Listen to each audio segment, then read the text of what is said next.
가지 다른 해석들이 있지만 이런 방향으로 제가 저에게 그런 깨달음과 이해를 주시기 시작했을 때 제가 정말 감당이 안 됐어요.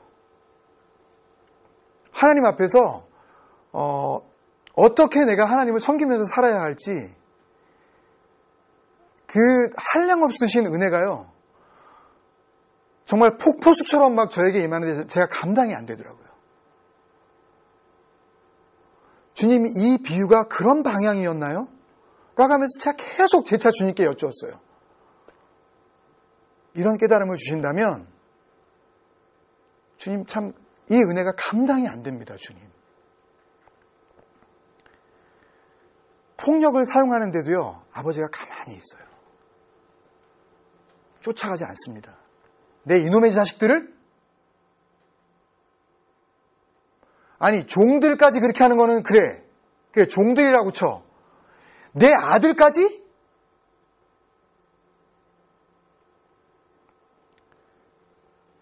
그리고 세 번째는 이 포도원이 주인에 의해서 전혀 보호받지 못해요. 이게 사실상 그 포도원이 있는 그 주변의 사람들이 볼 때는 이 포도원이 누구 거 같겠습니까, 여러분? 누구 거 같겠어요, 이게? 농부들 거 같죠. 저 포악한 무리들이 완전히 이제는 아들까지 죽여버리고 이제 자리 잡았다. 저 포도원 이제 끝났어, 저거. 넘어갔어. 이 지경이 되지 않겠습니까, 이 포도원이요? 포도원이 보호받지 못해요. 네 번째는 정말 바보같이 또 한 번 믿어봅니다. 아들이 죽임을 당했는데도 불구하고 또다시 누구 맡아줄 사람 없소? 하면서 이 집주인이 누구를 찾아 나서요? 세 줄 사람을 찾아 나서요. 농부들을 찾아 나섭니다. 뭘 맡아달라고? 포도원을 다시 맡아달라고. 여기까지 말씀의 인도함을 받고 제 스스로 나 개인 한 사람을 향한 하나님의 사랑이 여기에까지 이르렀다는 생각을 하게 되었을 때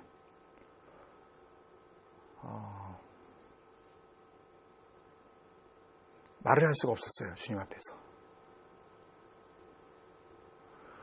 어떻게 이 사랑을 깨닫고 나서 변화되지 않을 수가 있을까요, 여러분? 어떻게 이 하나님의 사랑을 알고 헛된 삶을 살아갈 수가 있을까요? 어떻게 그 믿음을 알고 어떻게 배신할 수가 있을까요?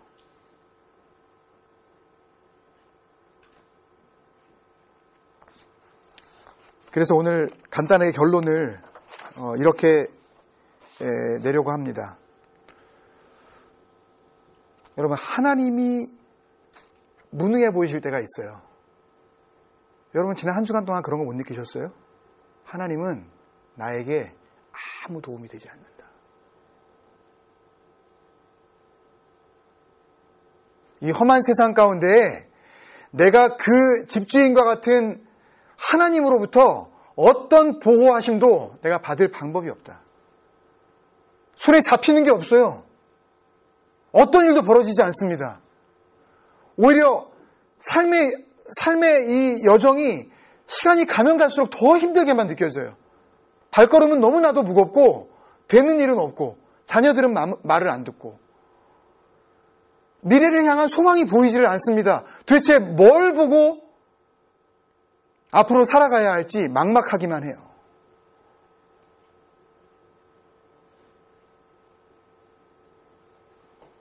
근데요, 이 하나님의 무능함이 때로는 복음이라고 저는 생각을 합니다.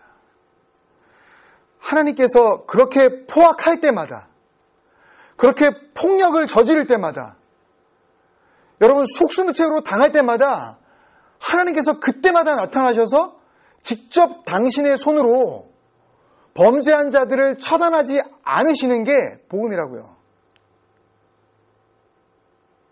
여러분, 우리는 가끔 이것을 착각합니다. 우리는 악한 자로 살아본 적이 한 번도 없다. 하나님 앞에 처단을 받고 하나님 앞에 징계를 받아야 할 인간들은 저 밖에 있다. 나는 적어도 하나님의 보호하심을 받아야 될 그런 무리에 속하는 자이지 나는 절대 하나님의 처벌을 받아야 할 존재가 아니다라는 착각을 하기 때문에 이 말씀을 곡해하게 되는 겁니다, 여러분. 만약에 내가 농부라면 한 번 눈 감아주고 두 번 눈 감아주고 세 번 눈 감아주는 집주인이 한편으로는 만만해 보이면서 한편으로는 얼마나 고맙겠습니까, 여러분. 아들을 죽였는데도 쫓아오질 않아요. 와가지고 내 아들을 죽였어 너희가? 라고 집주인이 쫓아와서 책임을 추궁하지 않습니다. 그러니 얼마나 마음 가운데 자신만만함이 있겠습니까?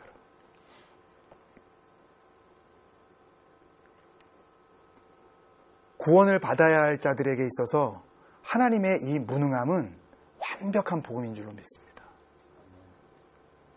아직도 하나님께서는 그들을 기다리고 계시는 거예요.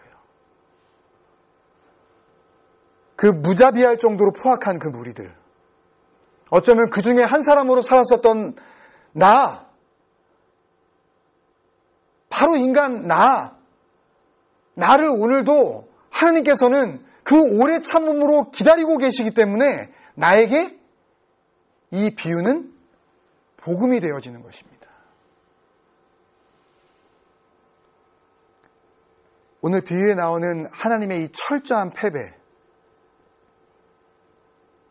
속수무책으로 당하고 계시는 이 하나님의 실패 없이는 배은망덕한 것도 말할 수도 없는 이런 폐륜적인 죄인들에게는 용서로 임할 수가 있는 것입니다, 여러분.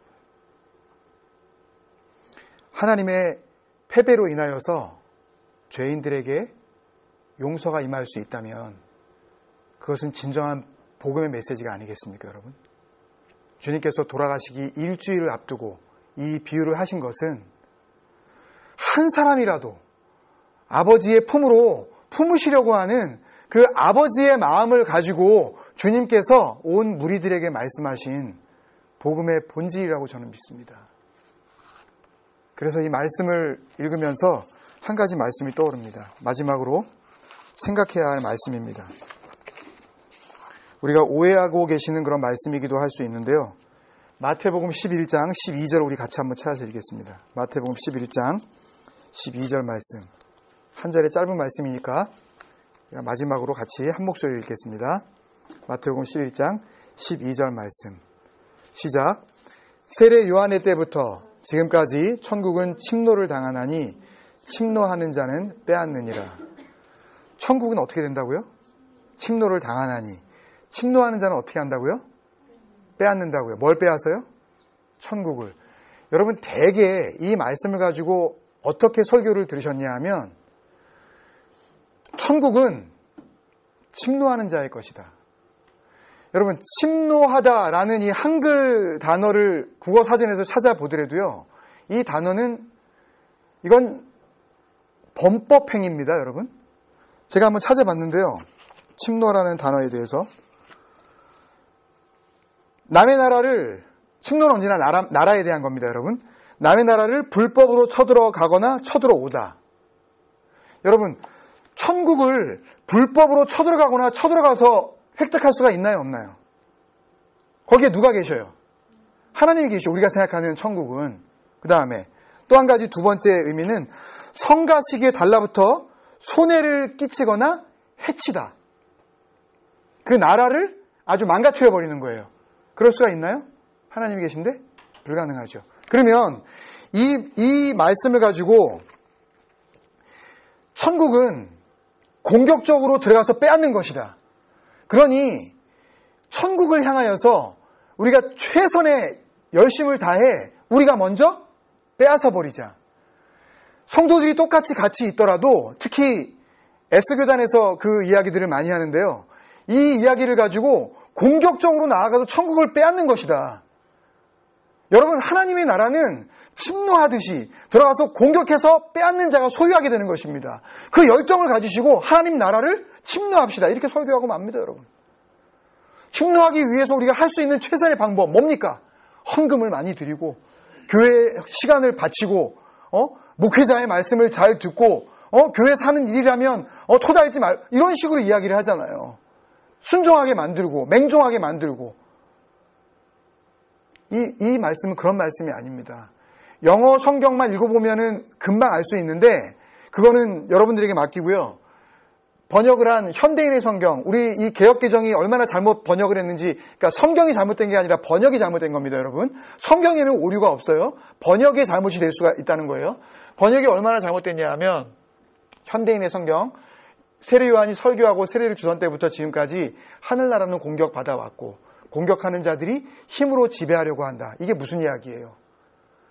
지금 집주인이 만들어 놓은 그 포도원을 폭력으로 행사하고 폭력으로 차지하려고 하는 것, 그게 바로 하나님 나라의 마지막 때의 모습이라는 거 아닙니까, 여러분?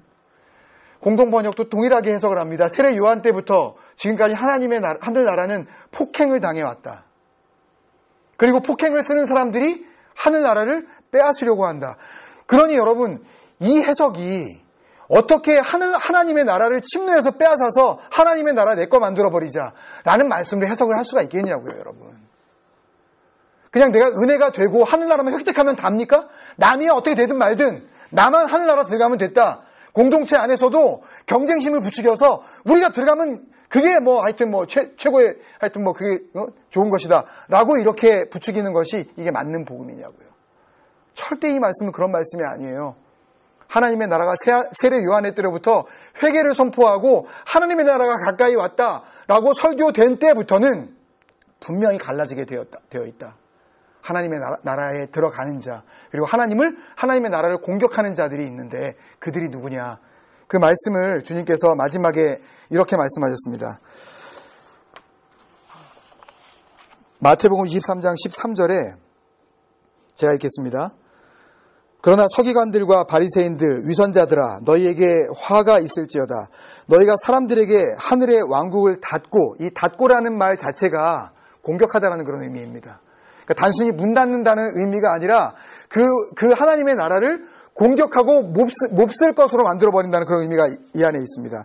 그리고 너희도 들어가지 아니하며 안으로 들어가려고 하는 자들도 허락하지 아니하는도다. 포도원으로 누군가가 들어오려고 하더라도 들어오지도 못하게 하고 그 문 앞에 막아서서 그 나라가 마치 누구의 것처럼 자기들의 나라인 것처럼 그렇게 폭력을 행사하는 그때가 바로 하나님의 나라가 그렇게 폭력 앞에 속수무책으로 당할 것이다. 그때도 하나님께서는 마치 무능한 집주인처럼 기다리시고 또 기다리시고 또 기다리셔서 모든 사람들이 구원을 받고 진리를 알기를 원하시고 계신 하나님이시다 라는 것을 주님께서 주님의 아버지의 마음을 담아 비유로 풀어내셨다라고 그렇게 생각이 되어집니다.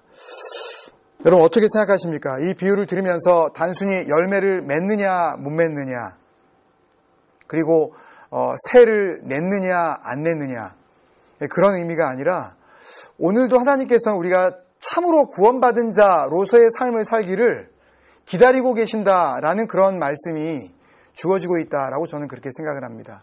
한마디로 요약을 하자면 진정한 복음, 기다리시는 아버지. 여러분 우리가 오늘 찬양을 시작하며 그렇게 나누지 않았습니까?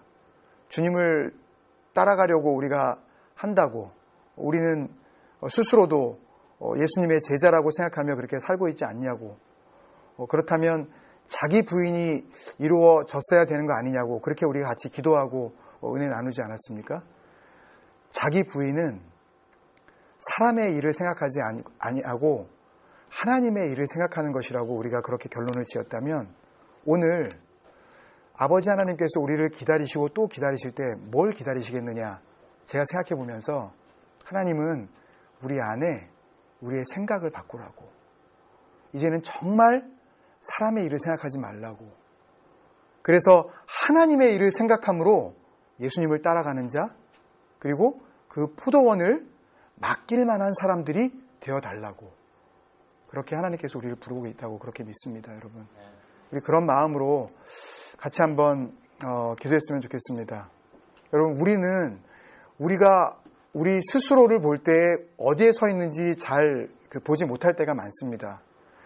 스스로 착각하는 경우가 굉장히 많은 그 이유 가운데 하나가 내 스스로가 내가 서 있는 영적인 자리를 내가 분별할 수 없기 때문에 오늘 간절히 한 가지 우리가 같이 합심해서 기도하고 싶은 것은 아버지 하나님, 우리 교회가 지금 어디에 서 있습니까?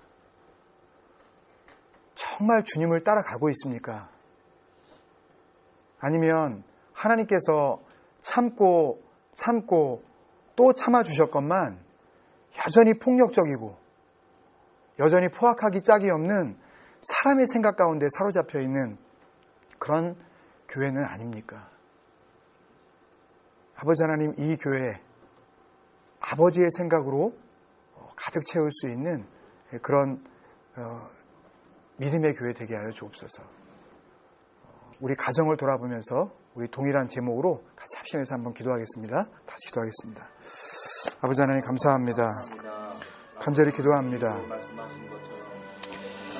아버지 하나님, 주님께서 기다리십니다. 또 기다리십니다. 무능하실 일이 많지, 아버지 하나님 어처구니 없을 일이 많지, 참고 또 참으십니다. 아버지 하나님, 어이가 없을 정도로 아들을 아버지 그 파렴치한 인간들에게 아버지 내어주시는 그 순간까지도 아버지는 또 참으십니다. 하나님은 무능한 아버지입니다. 하나님은 허황된 기대와 무모한 기다림으로 기다리시고 또 기다리시는 그런 아버지입니다. 누룩처럼 번질 대로 번져버리고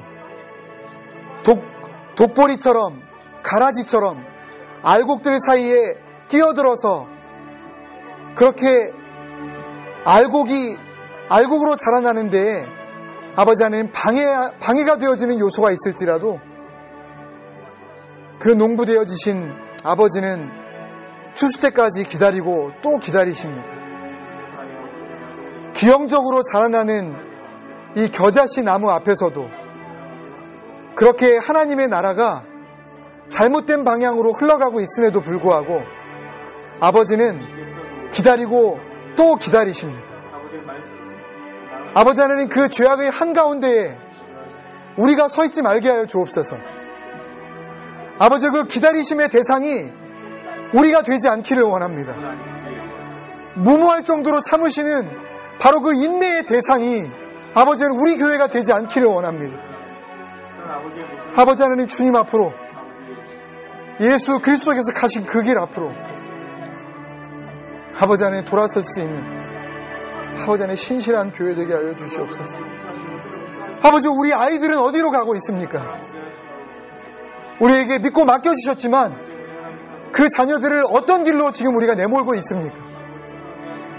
정말 그들을 아버지의 마음으로 그렇게 기다리고 또 기다리고 또 기다리면서 진리 안에 거하기를, 구원받은 자의 삶을 살아가기를 그 아버지의 마음을 담고 내가 기다리고 있습니까? 아버지 하나님, 가정 가운데 주님의 마음이 담겨지게 하여 주옵소서. 우리 부모님들의 마음 가운데 아버지 주님의 생각이 채워지게 하여 주시옵소서.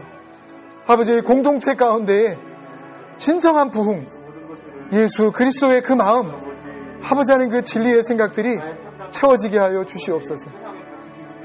아버지 하나님, 이 비유를 통하여서 하나님의 나라가 폭력적인 자들에 의하여 그렇게 공격받을 수밖에 없는 그런 나라일지라도 마지막에 모퉁이 돌 되어주신 예수 그리스도께서 아버지 하나님 그 가운데 교회를 세우시겠다고 하시는 그 약속을 아버지 하나님 우리가 붙잡게 하여 주옵소서. 진정한 교회 되신 아버지 예수 그리스도를 붙잡고 아버지의 교회가 주님 앞으로 더욱 나아가게 인도하여 주옵소서. 주님 감사합니다. 사랑하는 아버지, 은혜를 감사합니다. 주님께서 이제 십자가를 지시기 한 주간 동안 아버지 그 일주일 동안의 마지막 비유로 무리들에게 해주신 이 악한 포도원 농부들의 이야기들을 같이 묵상하였습니다. 아버지 하나님, 주님께서 생각하셨던 그 방향대로 우리의 마음 가운데 새겨지게 하여 주시옵소서. 헛된 소망을 이 말씀 가운데 구하지 말게 하여 주시옵시고, 복음의 본질을 붙잡을 수 있는 눈이 뜨여지게 하여 주시옵소서. 우리의 숫자를 논하지 아니하시고 우리의 중심을 보시는 아버지 하나님 앞에 전심으로 주님을 찾고 또 찾는 그런 진정한 믿음의 공동체 되게 하여 주시옵소서. 주일날 함께 모여 예배하며 모든 주님의 약속된 백성들이 주님을 닮고자 하는 마음으로 주일 예배를 사모하게 하여 주시옵시고, 함께 모여 찬양하며 기도하며 말씀 앞에 나아갈 때에 우리의 마음이 주님의 마음으로 뜨거워질 수 있도록 주님 역사하여 주옵소서. 주님께 돌아가는 발걸음 지켜주시고 은혜 가운데 이 밤도 함께 하실 것을 예수님의 이름으로 축복하며 기도드리옵나이다. 아멘. 하늘에 계신 우리 아버지여, 이름이 거룩히 여김을 받으시오며 나라의 마옵시며 뜻이 하늘에서 이룬 것 같이 땅에서도 이루어지이다. 오늘날 우리에게 일용할 양식을 주옵시고, 우리가 우리에게 죄 지은 자를 사하여 준 것 같이 우리 죄를 사하여 주옵시고, 우리를 시험에 들게 하지 마옵시고 다만 악에서 구하옵소서. 대개 나라와 권세와 영광이 아버지께 영원히 있사옵나이다. 아멘.